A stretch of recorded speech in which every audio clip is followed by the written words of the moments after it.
presentation focuses on Point Pleasant Park or Amutukari, which hold the significance as both a Mi'kmaq site and a vital urban forest in Halifax. By referring to Pearly and other 2008, this ecosystem experienced a dramatic transformation when Hurricane 1 struck in 2003 as a Category 2 storm. It severely damaged over 70% of the tree canopies. This large-scale disturbances essentially reset the forest, initiating a natural recovery process we call as a secondary succession.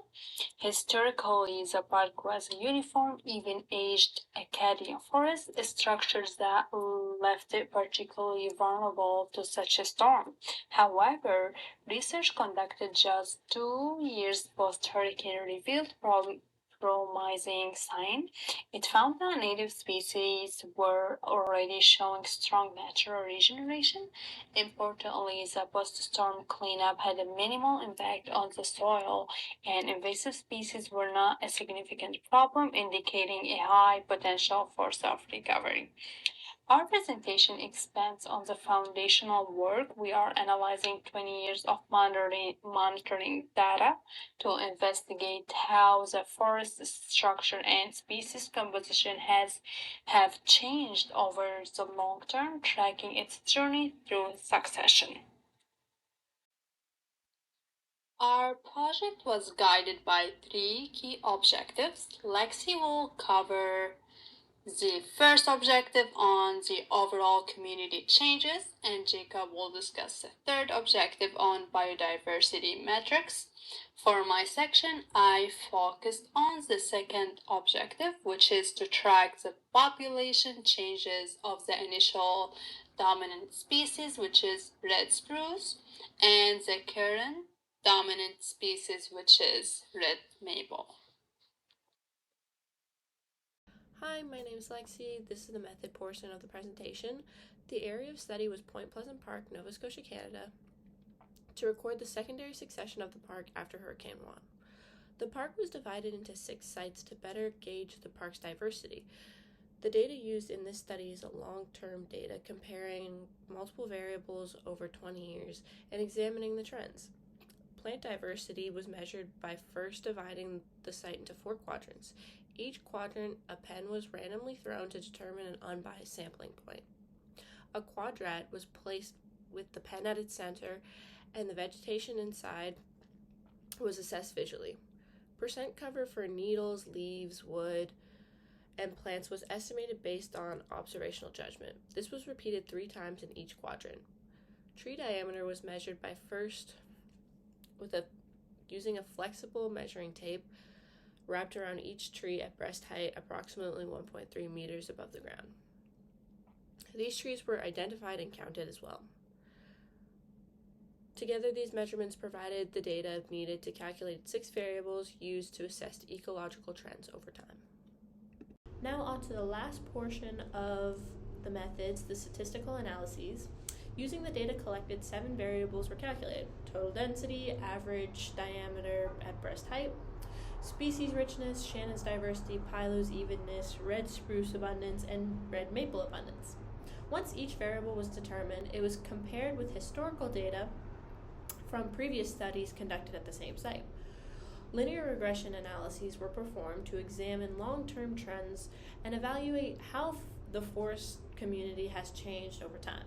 For each variable, the p-value and the coefficient determinant, r-squared, were calculated. A p-value less than 0.05 was considered statistically significant. On to the results of the study. Linear regression analyses were conducted for all the variables, as seen in Table 1. Total density showed a significant positive change over the years with an r-squared value of 0.45 and a p-value of 3.9 times 10 to the negative 13. DBH showed a significant negative change with an r-squared value of 0.15 and a p-value of 0.0002. Species richness had the highest coefficient of determination, so the r-squared value among variables, and the r-squared value was 0.58, with a p-value of 2.6 times 10 to the negative 18. Pilo's evenness didn't show any statistical significant results with an r-squared value of 0.04 and a p-value of 0.08. Red spruce abundance showed a significant positive change with an r-squared value of 0.13 and a p-value of 0.0004, as did the maple abundance, which was an r-squared value of 0.14 and a p-value of 0.0003. Now on to question 1, overall change in the forest community. In Point Pleasant Park, the forest shifted from larger and more mature trees dominating before Hurricane Juan to younger but more species diverse communities after. Supporting this, we can examine Figure 1b, which shows that the average DBH results have decreased over time. The regression line has a negative slope, meaning trees in more recent years are generally smaller. This is likely because Hurricane Juan removed many of the larger mature trees in 2003, and now there are only thinner, younger trees. Also supporting this, we can examine Figure 1c, which shows that Shannon's diversity has increased over time. The positive slope indicates that the forest now contains a greater variety of species and more even distribution among them. This increase in diversity is likely due to the openings created by the hurricane. This statement is also supported by Turchin's 2016 study on secondary succession in Point Pleasant Park over 10 years, which found a decrease in DBH and an increase in Shannon's diversity. Now for predictions for the overall community as the forest moves towards a climax community. As the forest continues to develop and move towards a climax community, we can predict that species composition and structure will gradually stabilize. Competition for light, space, nutrients will intensify, leading to self-thinning and an increase in average tree size as mature, shade-tolerant species dominate. Consequently, species richness and diversity may plateau or slightly decrease, reflecting the transition from early to late successional stages dominated by long-lived species such as red spruce or red maple. Thank you, Lexi. So now let's move on to question number 2. So to understand the forest's recovery, we track 2 key species. Figure 2a for red maple shows a strong, steep upward trend, indicating its population has increased very quickly. However, Figure 2b for red spruce shows a much weaker gradual increase, pointing to a slow but steady rise. These graphs provide visual evidence for our key findings. The reason for this divergence is in their fundamental ecology. For instance, the open conditions after Hurricane Juan were ideally for the fast-growing, light-loving red maple. However, for red spruce is a shade-tolerant species adapted for slow growth in a forest understory. This evidence strongly supports our initial hypothesis that pioneer species like red maple would dominate early. However, climax species like red spruce will begin a slower increase. This findings is not happening in a vacuum. It directly confirms the early regeneration patterns documented by Burley and others 2008 and aligns with established successional theory. The importance for the society is clear. It demonstrates the powerful innate ability for urban forests to recover on their own. This validates natural regeneration as a cost-effective strategy for city planning and disaster recovery, building resilient landscape for our community. Finally, we have thoroughly reviewed the data collection and statistical methods, and we confidently stand by the accuracy of these results and trends. On this slide, you can see a graph which shows the Pilau's Evenness Index, or J value, over the last 24 years of the studied ecosites in Point Pleasant Park. It includes the equation for the line of best fit and the coefficient of determination. Additionally, you can see a negative slope in the graph.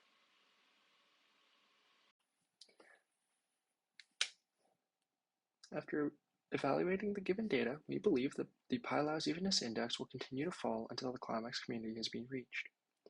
In other words, the forest will gradually become more diverse until the climax community is present, after which it will remain relatively constant with the dominant species slowly arising. We concluded this following action after reviewing Figure 3a, which shows a linear decrease in Pylo's evenness index. It's also seen here on this slide under line of best fit. We believe the J value will eventually plateau as a climax community involves an equilibrium of species. Furthermore, a previous slide presented by Lexi looked at the species richness, which has continued to increase in recent years, which further supports the growth into a climax community. Additionally, as Rama showed, a population of red spruce will slowly dominate the ecosites. Dr. Kevin Keyes also supports this in his 2019 study, Forest Ecosystem Classification, in which he stated that Point Pleasant Park would have a climax community where red spruce dominate the ecosites, while the number of white pines and eastern hemlocks would vary. As stated before, this is directly reflecting the data provided and shows the conclusion that we have also made. On to Q&A question 1. What were the effects of the hurricane on wildlife habitats? Hurricane Juan greatly reduced habitats in Point Pleasant Park by knocking down most of the mature forest, removing nesting sites and shelters. The sudden shift to an open, sunny landscape displaced many of the forest-dependent animals, but benefited species that thrived in disturbed, grassy areas. During secondary succession, grasses, shrubs, and young trees restored new habitats over time, leading animal communities to shift from forest species to early successional species, and gradually back towards more typical mixed forest communities as the forest recovers. 2I think help an understanding of how the forest dynamic is changing over time. Applying 2I think revealed that the forest is not just undergoing biological process secondary succession, but a holistic renewal. The Western eye quantifies the return of species like red spruce and red maple. However, the indigenous eye understands this as the forest reestablishing balance and community guided by natural cycles. Together, they show that the hurricane was a reset within the land's long-term story of resilience, teaching us about healing and interconnectedness.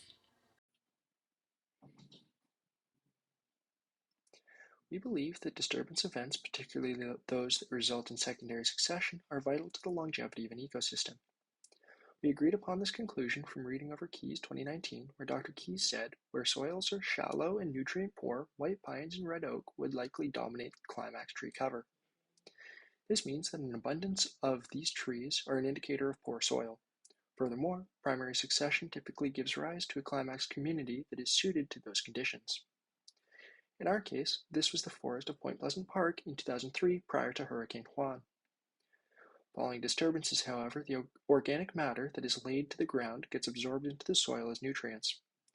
This nutrients then gives way to secondary succession and as such allows for a more diverse ecosystem of plants and later fauna that require higher nutrients areas.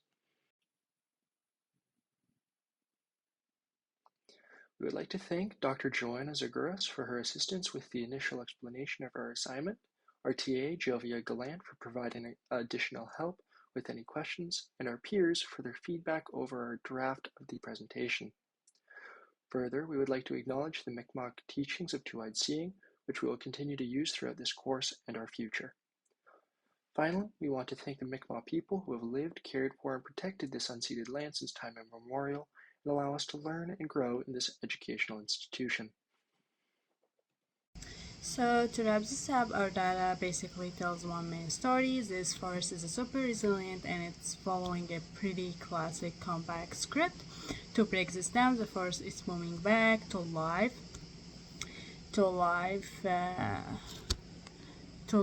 All our numbers on tree density, species variety, and overall diversity are way up, which is solid proof that successfully rebuilding itself. And our prediction were right. So just like we thought, fast-growing red maple jumped to the first to take place over the one space.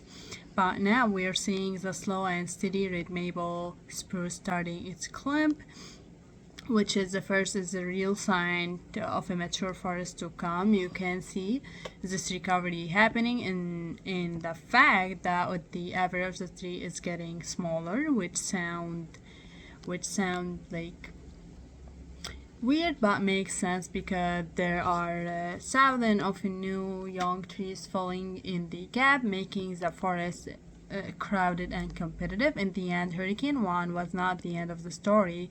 It was a radical new beginning that wiped the state clean and let us watch the forest rebuilding from the ground up. This journey is not over, but the last 20 years give us a clear and hopeful message. Point Pleasant Park has an amazing building ability to heal itself. It's not just a park, it's a living lesson in how mature can recover, adapt, and thrive no matter what.